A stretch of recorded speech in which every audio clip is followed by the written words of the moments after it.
Anoche prometió el presidente Joe Biden que seguirá peleando la causa de más de 600,000 jóvenes Dreamers que piden la ciudadanía después de llegar de niños con sus padres indocumentados. Y lo hizo durante el foro CNN que ocurrió anoche en Cincinnati. También confirmó el presidente que van a apelar el fallo de un juez de Texas que hace unos días declaró ese programa DACA ilegal.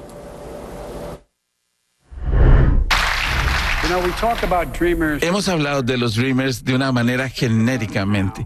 Pensemos en esto sobre lo que significa 5 años o 9 años.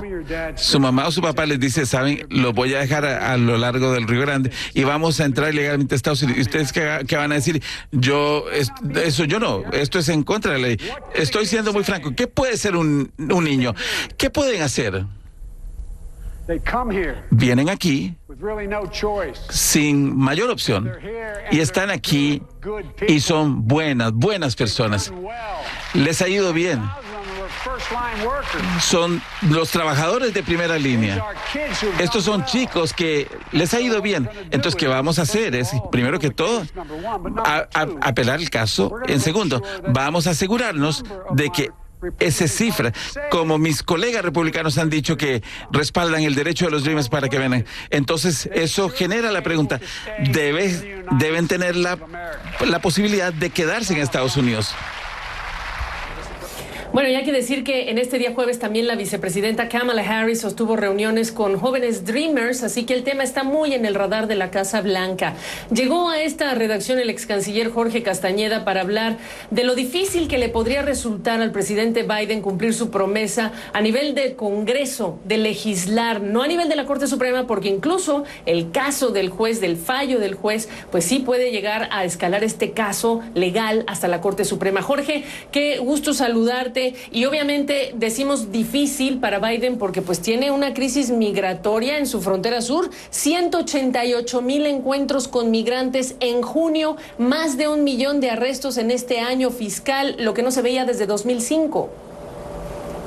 Sí, Gaby, hola, ¿qué tal? Gusto saludarte. Pues en efecto, la tiene difícil el presidente Biden porque se ve acorralado por fuerzas distintas, incluso opuestas, todos con intereses importantes y al mismo tiempo con un alto grado de politización. Por un lado están, en efecto, los Dreamers o DACAs, que si se calcula como un número menor, pues son 600,000, pero si se ampliara la edad a la que llegaron, etcétera, etcétera, y las condiciones podrían ser bastante más de 1 millón, que pues, por el momento siguen exigiendo su legalización y tienen muchos partidarios en el Congreso, en la Cámara y en el Senado. Luego también tiene el presidente Biden pues la presión de los abogados, los activistas, la gente partidaria de los migrantes que insisten en que se quite, se deje de utilizar el llamado Título 42 que le permite al gobierno federal deportar sin audiencia a cualquier persona que entre a Estados Unidos sin papeles por razones sanitarias, por razones del COVID. Esto, claro, se ha dificultado mucho en cuanto a la deportación de centroamericanos a México, porque México ya no los acepta tan fácilmente, pero el hecho es que se está deportando a muchos mexicanos sin audiencia, sin recurso, etcétera. Y los abogados y los activistas y los partidarios de los migrantes pues no están contentos con eso. Y luego tenemos el problema de la reforma migratoria que el presidente Biden propuso ya hace tiempo, en particular promovida por el senador Bob Menéndez de New Jersey, que implica la legalización de casi 11 millones o más de 11 millones de personas sin papeles en Estados Unidos, que está atorada en el Congreso, Gaby, pero que tal vez se incluya en el proyecto de infraestructura o de apoyo a las familias. Bueno, pero frente a todo esto, como tú decías, Gaby, está lo que sucede en el terreno. Las 188,000 detenciones o encuentros, con el eufemismo ese maravilloso de CBP y ICE, sobre todo de CBP, que entraron el mes pasado, el mes de junio, y más de 1 millón de detenciones o encuentros en el año fiscal que va. Esto es oro molido para los republicanos, para los conservadores, para todos los que quieren volver a la política de Trump, Gaby, de no dejar entrar a nadie, de separar a los niños de las familias, de mandarlos a todos de vuelta sin audiencia, de reducir el asilo, etcétera, etcétera. Entonces la situación es tremendamente compleja y puede hacerle daño al presidente Biden. Ahora, tienes del lado estadounidense al gobernador Greg Abbott buscando reelección, al gobernador DeSantis buscando también la Casa Blanca, incluso ser compañero de fórmula de un posible Donald Trump regresando a postularse. Pero tienes también la oportunidad económica que es clara, la de Estados Unidos versus la impunidad, la falta de Estado de Derecho que se observa en países centroamericanos y en el peor de los casos lo que ha sucedido en Haití o en Cuba en tiempos recientes, Jorge. Bueno, en Cuba y en Haití, desde luego, y por supuesto en México.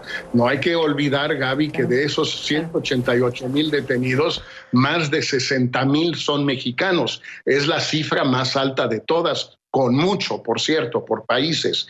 Pero en efecto son centroamericanos, cubanos, haitianos, brasileños, ecuatorianos, es decir, hay de todo. ¿Por qué? Pues porque la situación económica en sus países, o política y económica en sus países, es terrible, incluyo a México, desde luego, pero al mismo tiempo el boom de la economía de Estados Unidos, con la enorme cantidad de dinero que primero Trump y ahora Biden le han inyectado a esa economía, pues hace que hay una fuertísima demanda de mano de obra de salarios bajos y de calificaciones relativamente bajas, desde la construcción de carreteras hasta nuevos edificios, pasando por las vacaciones ahora en verano y más adelante en invierno, en la industria de la hospitalidad, lo que tú quieras, Gaby. Entonces, la presión es real, la gente se quiere ir de estos países que se encuentran en una situación lamentable y quiere llegar a Estados Unidos porque ahí hay trabajo y trabajo bien pagado, por lo menos de acuerdo con los criterios de estos países. Pues es probable que el número siga subiendo, Siga subiendo.